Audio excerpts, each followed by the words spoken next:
Hello student, welcome back. देखिए आज का सवाल ये है। क्वेश्चन कह रहा है कि एक व्यक्ति को एक घोड़ा 8,000 रुपया में बेचने से कुछ हानि होती है। यदि वह 9,800 रुपया में बेचता है तो उसका लाभ उसकी हानि के दुगने के बराबर है। घोड़े का क्रय मूल्य क्या होगा? यहाँ पे देखिए लास्ट में हमने कुछ चीज़ें लिख करके रखा है जो कि हम वीडियो के लास्ट में बताएंगे कि इसका शॉर्ट प्रूफ क्या होगा और जल्दी से इसको कैसे हम बना सकते हैं। अभी हम इसका पहले फंडामेंटल मेथड बता देते हैं कि इसको बाय रूल कैसे सोल्व कर सकते हैं। बिल्कुल कॉन्सेप्ट है इसका, जो वो कॉन्सेप्ट आप सीख लीजिए, फिर वीडियो के लास्ट में हम इसका शॉर्ट भी बता देंगे। देखिए बोला क्या है कि पहले एसपी कितना है, तो पहले एसपी है 8,000 रुपया और 8,000 में जब बेचा है तो उसको बोला गया कि कुछ हानि हुआ। क्या हानि हुआ अभी कुछ नहीं बोला, पर ये जरूर बोला कि हानि हुआ। हम यहाँ एल लिख देते हैं। फिर देखिए एसपी दूसरा कितना एसपी है, तो दूसरा एसपी है आपका 9,800 और ऐसा करने से इसको फायदा हुआ, हम पी लिख देते हैं। कंडीशन क्या दिया है कि जो इसका लाभ है हानि का दुगना है। इसका मतलब ये हुआ कि अगर हानि इसका x रुपया रहा होगा तो लाभ इसका 2x रुपया रहा होगा। रुपया में हम इसलिए लिख रहे हैं कि यहाँ पे लाभ प्रतिशत और हानि प्रतिशत नहीं दिया गया है, तो परसेंटेज में इसको हम नहीं लेंगे। अब यहाँ पे देखिए कि आपने एक सामान को 8,000 में बेचा है और आपको फायदा हुआ है x रुपया का, तो क्रय मूल्य क्या रहा होगा? तो ऑब्वियस सी बात है कि क्रय मूल्य ज़्यादा रहा होगा क्योंकि आपको लॉस हुआ है। तो यहाँ पे क्रय मूल्य बराबर क्या बोलेंगे? क्रय मूल्य बराबर बोलेंगे विक्रय मूल्य प्लस लॉस। और दूसरे वाले केसेस में जो क्रय मूल्य होगा वो होगा विक्रय मूल्य माइनस लाभ, क्योंकि यहाँ पे लाभ हुआ है। तो हम यहाँ से जब देख रहे हैं तो ये वैल्यू मिल रहा है 8,000 प्लस एक्स और ये वैल्यू मिल रहा है 9,800 माइनस 2x। चूंकि ये वस्तु का क्रय मूल्य है तो क्रय मूल्य तो बदलेगा नहीं, दोनों में क्रय मूल्य एक ही होगा, इसलिए ये दोनों वैल्यू को हम बराबर कर सकते हैं। जैसे हमने इसको और इसको बराबर कर दिया तो देखिए क्या मिला, 8,000 प्लस एक्स बराबर 9800 माइनस 2x। जब इसको हमने सोल्व किया तो ये वैल्यू आपको मिला 3x बराबर 1800। इसका मतलब x बराबर जब हम निकालेंगे तो ये वैल्यू मिलेगा 600। 1800 बाई 3 करेंगे तो 600 रुपये मिलेगा। तो हमको यहाँ से x का वैल्यू मिल गया। तो अब हम क्रय मूल्य यहाँ से निकाल सकते हैं। क्रय मूल्य का फॉर्मूला आपने क्या लगाया? SP plus loss. इसका मतलब 8,000 प्लस x का वैल्यू, जो आपका लॉस था वो x था, तो x का वैल्यू आया 600।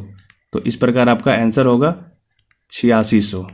देखिए आपके ऑप्शन नंबर 3 में 8600 आंसर है, तो ये आपका आंसर हो जाएगा। क्लियर? तो ये तो हुआ बाई रूल। अगर आप चाहें तो दूसरे सेक्शन से भी निकाल सकते हैं। अगर 9800 रुपये आप लेंगे सेलिंग प्राइस तो उसमें आपको प्रॉफिट घटाना होगा। एक्स का वैल्यू आया 600 यानी लाभ जो होगा 1200 होगा, तो 9800 में अगर 1200 घटाएंगे तो फिर 8600 ही आएगा। तो इस प्रकार से आपका आंसर इस तरीके से बाय रूल निकाल सकते हैं। अब चलते हैं कि इसको जल्दी से कैसे बना सकते हैं। तो देखिए यहाँ पे हमने कुछ डाटा नीचे में लिख रखा है। इस डाटा को जरा गौर से देखिए, ये डाटा क्या कह रहा है।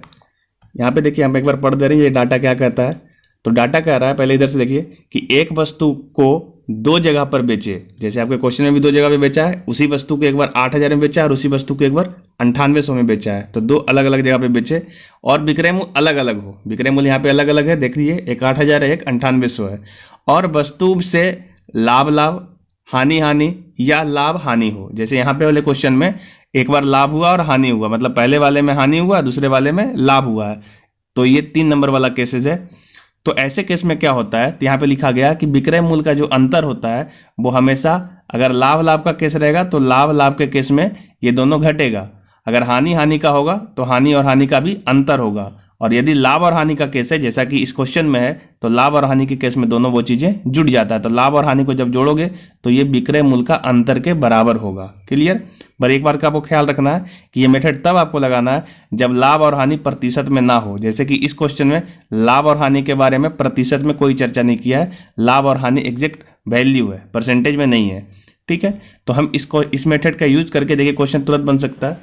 देखिए क्या बोला गया कि विक्रय मूल्य का अंतर, तो देखिए जरा गौर से कि विक्रय मूल्य का जो अंतर है वो बराबर होगा, केस देखिए क्या है, लाभ और हानि का, या हानि या लाभ का है, दोनों एक ही बात है।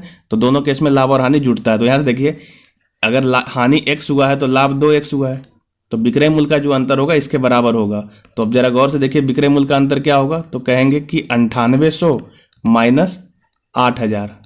इसको आप डायरेक्ट भी लिख सकते थे, ये वैल्यू होगा 3x के। जब इसको आप सोल्व करोगे तो ये वैल्यू मिलेगा 1800 बराबर 3x। तो x का वैल्यू जब आप निकालोगे तो यहाँ से भी 600 आएगा। ठीक है, तो ये 600 रुपये आपको हानि हुआ। तो लाभ आप देखोगे तो 1200 रुपया होगा। तो किसी में भी देख लो, अगर कम आपका सीपी पूछा है तो आप क्या करना, जो आपका विक्रय मूल्य है कम वाला, उसमें लॉस को जोड़ दोगे, यानी 600 को जोड़ दोगे। तो इस प्रकार से आपका आंसर मिलेगा 8600 रुपया, ये आपका आंसर होगा। अगर आप दूसरे तरीके से निकालना चाहते हो सीपी, मतलब दूसरे मेथड से, जो दूसरा केसेस है 9800 रुपया के हिसाब से, तो ज़्यादा पैसा में आपको लाभ हुआ था तो लाभ को आपको घटाना पड़ेगा। तो 2x का वैल्यू 1200 हो जाएगा, यानी 9800 में 1200 जब आप घटाएंगे तो यहाँ से भी 8600 ही आएगा।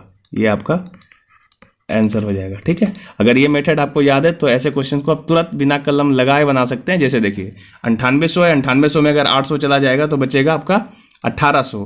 क्लियर। और यहाँ पे बोला गया हानि और लाभ का क्या है, हानि जो है लाभ का आधा है, या फिर लाभ जो है हानि का दुगना है। मतलब इसको अगर x मानेंगे तो इसको 2x मानेंगे, तो 3x बराबर 1800, तो x का वैल्यू होगा 600।